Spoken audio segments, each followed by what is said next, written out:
In SKAT Denmark, we have decided to have a new strategy for use of technologies in customs detection and in smuggling. And in that strategy, we decided that we will be in front using modern technologies. And now we have succeeded in buying 9 different technologies, from a very large mobile container scanner to some small ones like you can see behind me, and very old equipment in the airports have now been changed to the most modern parts. And we're able to do that because we are co-financed by Olaf Hercule 2 project. They have co-financed 50% of this equipment because the whole community of 27 countries are very anxious about protecting the citizens and the borders around EU. And also in custom detection expert group, I'm a member there together with 11 other countries, and we are trying to describe what can be done within technologies around the EU borders.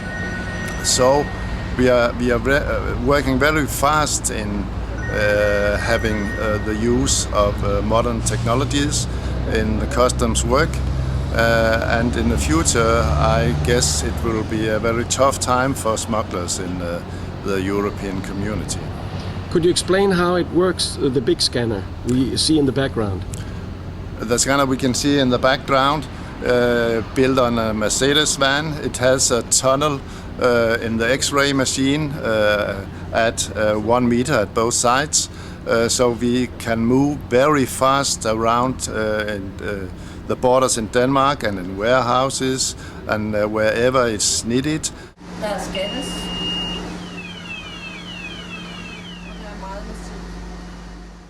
There's a lot of internet trade in the world these days, and therefore we can use this equipment to drive around at warehouses, and we can check a lot of small boxes in order to find drugs, doping, weapons and other things that are not legal in Denmark and in the other countries in the EU as well. So it's a very efficient tool because it's very easy to move from one part of the country to another part of the country. You also have a big scanner for the containers. Yes, we have 2 large container scanners, one situated here in Aarhus and one in Copenhagen. And in the world trade, more than 70% of all trade passes the borders in containers.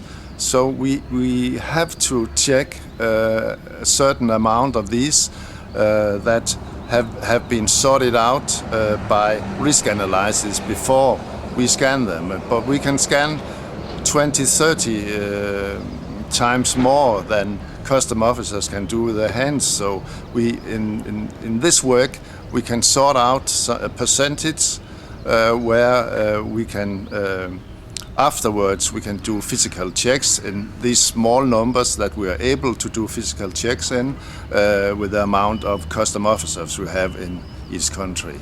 So we have to have technology to help us with this huge amount of goods passing the borders in containers.